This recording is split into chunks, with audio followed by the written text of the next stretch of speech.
Sasa unavyonishikia hivi unataka pesa, si uniachie nikupe pesa yako? Hebu niachie basi kwanza. Sasa unavyonikaba hivi unataka pesa?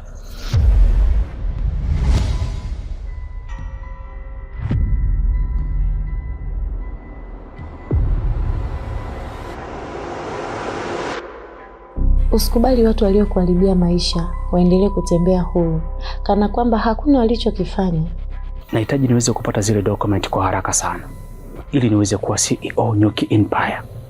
Kama unataka hizi mali kwa haraka, basi itabidi tumuue kabisa. Unataka kuniambia wewe ulikuwa unalizika mimi kuishi maisha haya ikiwa mdogo wangu ananizidi kipato, sio? Umetoa kazi mwezi mzima sasa hivi unafika, lakini matokeo yake pesa hakuna. Nimekuwa nikijaribu kusahau yaliyotokea. Sikutaka kabisa kuendelea kuishi na hasira. Ina maana huoni kama kikwazo kimerudi? Au umewahi kufikiria wamepanga nini kwako? Mbona kama ulikuwa umejipanga sana kuniuliza hilo swali? Hizo ni tamaa. Mbona ulikuwa ukimwomba chochote na kusaidia?